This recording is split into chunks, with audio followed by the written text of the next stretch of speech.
ওয়ালাইকুম সুপ্রিয় দর্শক, চলে আসলাম আবহাওয়ার নতুন আপডেট নিয়ে। আজ শনিবার 23শে মে এবং আগামীকাল রবিবার 24শে মে কেমন যেতে চলেছে আগামী 24 ঘন্টা থেকে 48 ঘন্টার আবহাওয়া।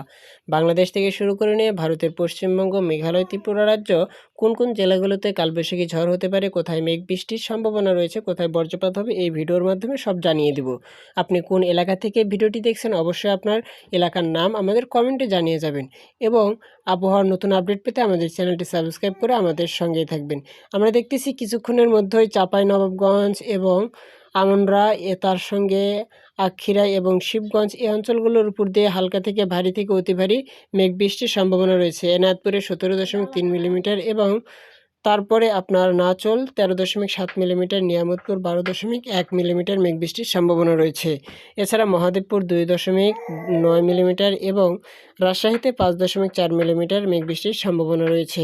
এই মেঘ বৃষ্টিটি আপনার সন্ধ্যা 6টা পর্যন্ত থাকবে। রাজশাহী এবং হোনাতে দেখেন মেঘ বৃষ্টি কিন্তু বেড়ে গেছে। রাজশাহীতে সন্ধ্যা 6টায় সন্ধ্যা 6টায় 11.2 মিলিমিটার মেঘ বৃষ্টির সম্ভাবনা রয়েছে এবং চারঘাটে 14.7 মিলিমিটার মেঘ বৃষ্টির সম্ভাবনা রয়েছে এবং বাঘাতে 13.1 মিলিমিটার, লালপুরে 8.2 মিলিমিটার এবং বাগাতিপাড়া সেখানে 7.5 মিলিমিটার, পাঠিয়া সেখানে 10.6 মিলিমিটার। অর্থাৎ বুঝতে পারছেন যে এই অঞ্চলগুলোতে প্রচণ্ড পরিমাণে মেঘ বৃষ্টির সম্ভাবনা রয়েছে এবং বাগমারাতে 13.6 মিলিমিটার, আহসানগঞ্জ সেখানে 12 মিলিমিটার মেঘ বৃষ্টির সম্ভাবনা রয়েছে, রানীনগর সেখানে 12.2 মিলিমিটার, নওগাঁতে 9.7 মিলিমিটার এবং আদমদিঘিতে 7.2 মিলিমিটার মেঘ বৃষ্টির সম্ভাবনা রয়েছে।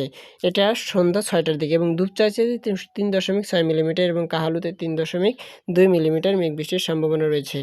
অর্থাৎ নন্দীগ্রামে দেখেন 4.8 মিলিমিটার, তারপরে আপনার রাতালে দেখেন 4.4 মিলিমিটার, রানীরহাট 3.3 মিলিমিটার এবং সান্দ্রাতে 3.4 মিলিমিটার মেঘ বৃষ্টির সম্ভাবনা রয়েছে। এছাড়াও ঈশ্বরদী এবং তার আশেপাশের অঞ্চলগুলো যেমন রয়েছে পাবনা এবং সুজাননগরী অঞ্চলগুলোতে হালকা থেকে মাঝারি মেঘ বৃষ্টির সম্ভাবনা রয়েছে। তারপরে আপনার সিরাজগঞ্জ, গাজীপুর এই অঞ্চলগুলো আকাশ মেঘাচ্ছন্ন থাকবে সন্ধ্যা 6টার দিকে। এছাড়া আমরা যদি জুম আউট করি দেখেন রংপুরে কিন্তু বিকাল সন্ধ্যা 6টার দিকে মেঘ বৃষ্টির সম্ভাবনা রয়েছে। বিশেষ করে রংপুর এবং বালাপাড়াতে হালকা মেঘ বৃষ্টির সম্ভাবনা রয়েছে শনিবার আজ সন্ধ্যার দিকে। এছাড়া সৈয়দপুর, নীলফামারী এবং দেবীগঞ্জ এর আকাশগুলো একটু মেঘাচ্ছন্ন রয়েছে, ঠাকুরগাঁও, বীরগঞ্জ। আমরা যদি আরেকটু গভীরে যাই সন্ধ্যা 8টার দিকে যদি আমরা দেখি রাত 8টায় ঠাকুরগাঁও এবং নীলফামারীতে হালকাতে মেঘ বৃষ্টির সম্ভাবনা রয়েছে এবং কুড়িগ্রামে মাঝারি মেঘ বৃষ্টির সম্ভাবনা রয়েছে 5.7 মিলিমিটার এবং নাগেশ্বরীতে 2.8 মিলিমিটার মেঘ বৃষ্টির সম্ভাবনা রয়েছে। এছাড়া সেলসুল্লা সেখানে 6.6 মিলিমিটার, রৌমারিতে 7.2 মিলিমিটার এবং চিলমারিতে 6 মিলিমিটার মেঘ বৃষ্টির সম্ভাবনা রয়েছে। এছাড়াও আমরা যদি দেখি তাহলে দক্ষিণবঙ্গের আকাশটা কিন্তু মোটামুটি ক্লিয়ার রয়েছে। দেখেন দক্ষিণবঙ্গ এদিকে আমরা যদি আসি দেখেন গাজীপুর, ঢাকা, দাউদকান্দি এবং নারায়ণগঞ্জ, রামগঞ্জ এবং এই অঞ্চলগুলো নোয়াখালীতে মেঘ বৃষ্টির কোনো সম্ভাবনা নেই। এছাড়া চট্টগ্রাম, ফটিকছড়ি দেখেন চট্টগ্রাম হাটহাজারীতে কিন্তু রাত 8টার দিকে মোটামুটি মেঘ বৃষ্টির সম্ভাবনা রয়েছে। রাঙ্গুনিয়া সেখানে 4.6 মিলিমিটার এবং চট্টগ্রামে 3.3 মিলিমিটার মেঘ বৃষ্টি, পটুয়াতে 4.3 মিলিমিটার, বাঁশখালীতে 2.6 মিলিমিটার মেঘ বৃষ্টির সম্ভাবনা রয়েছে। আমরা যদি দেখি আর তারপরে আমরা আরেকটু গভীরে যদি যাই রাত 10টার দিকে আমরা যদি দেখি তখনও দেখেন মেঘ বৃষ্টি কিন্তু সেই অঞ্চলগুলোতে সক্রিয় রয়েছে। বিশেষ করে সৈয়দপুর এবং কলকাতা, তারপরে আপনার ঝিনাইদহ এই অঞ্চলগুলোতে কিন্তু মেঘ বৃষ্টির সংক্রিয় রয়েছে আর চট্টগ্রামেও কিন্তু মেঘ বৃষ্টির সংক্রিয় রয়েছে।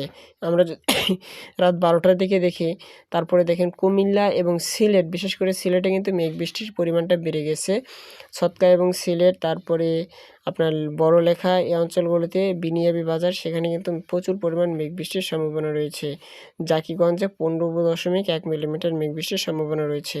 আমরা যদি রবিবার রাত 3টার দিকে দেখি আল্লাহু আকবার দেখেন সিলেটে 17.2 মিলিমিটার এবং সাতুকাতে 13.5 মিলিমিটার, সুনামগঞ্জ 11 মিলিমিটার মেঘ বৃষ্টির সম্ভাবনা রয়েছে এবং জগন্নাথপুর 10.7 মিলিমিটার। এই অঞ্চলগুলোতে প্রচুর পরিমাণ বর্ষণের সম্ভাবনা রয়েছে। এর সঙ্গে আপনার বজ্রপাতেরও সম্ভাবনা রয়েছে। এজন্য আমাদের সকলকে এই সময়টা সতর্ক থাকতে হবে, যেহেতু গভীর রাত।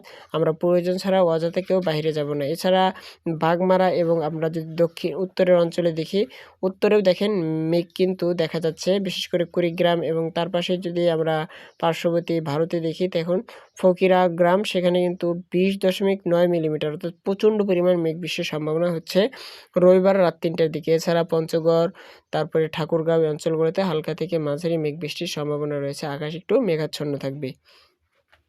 আমরা যদি চট্টগ্রামে দেখি, দেখেন চট্টগ্রামে 1.5 মিলিমিটার। আমরা ভোর 5টার দিকে যদি যাই, রবিবারে ভোর 5টার দিকে সিলেটে বড়লেখাতে কিন্তু মেঘ বৃষ্টি হচ্ছেই। তো বিশেষ করে সিলেটে কিন্তু এখন প্রচুর পরিমাণ মেঘ বৃষ্টি হচ্ছে। আবার এই যে এখন দেখেন শিলিগুড়ি এবং তার আশেপাশের অঞ্চল পঞ্চগড়, মহেশখালী সেই অঞ্চলগুলোতে দেখেন মেঘ বৃষ্টি কিন্তু দেখা যাচ্ছে, সক্রিয় আছে।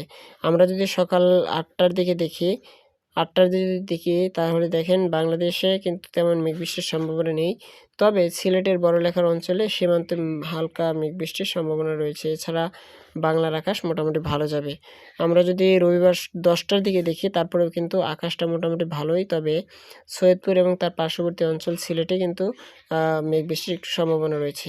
আমরা যদি দুপুর 2টার দিকে দেখি, ময়মনসিংহ এবং সিলেট এই দুই অঞ্চলে কিন্তু হালকা থেকে মাঝারি মেঘ বর্ষণের সম্ভাবনা রয়েছে। বিশেষ করে হবিগঞ্জ এবং কিশোরগঞ্জ এই অঞ্চলগুলোতে 5.5 এবং 6.3 মিলিমিটার মেঘ বৃষ্টির সম্ভাবনা রয়েছে। এছাড়া চট্টগ্রাম, ঢাকা এই অঞ্চলগুলো আকাশ একটু মেঘাচ্ছন্ন থাকবে, বিশেষ করে কক্সবাজার। এছাড়া মোটামুটি সব জায়গাটা ভালো রয়েছে। আমরা যদি বিকাল 5টায় দেখি, তখন কিন্তু দেখেন ঢাকা, ফেনী, কুমিল্লা অঞ্চলগুলোতে হালকা মেঘ বৃষ্টির সম্ভাবনা রয়েছে। আমরা যদি আরেকটু রাত 9টার দিকে যাই, তখন ঢাকা, টাঙ্গাইল এবং এদিক দিয়ে বগুড়া এবং তার আশেপাশের যে অঞ্চলগুলো রয়েছে, বিশেষ করে জামালপুর এবং গাইবান্ধা, ফুলছড়ি, বাহাদুরপুর, ইসলামপুর এই অঞ্চলগুলো, শিবগঞ্জ এই অঞ্চলগুলোতে মাঝারি বর্ষণের সম্ভাবনা রয়েছে। আমরা যদি রবিবার রাত 11টার দিকে দেখি, তখন দেখেন জামালপুর, ময়মনসিংহ, নেত্রকোনা এবং সুনামগঞ্জ, তারপরে সিলেটের এই অঞ্চলগুলোতে কিন্তু প্রচুর পরিমাণ বর্ষণের সম্ভাবনা রয়েছে। তো সিলেটের যে ভাইরা আছেন তারা অবশ্যই সতর্ক থাকবেন। মেঘ বৃষ্টির সময় অযথা অকারণে ঘর থেকে বাইর হবেন না। আবহাওয়ার নতুন আপডেট পেতে আমাদের সঙ্গে থাকবেন। সকলে ভালো থাকবেন, সুস্থ থাকবেন। আল্লাহ হাফিজ।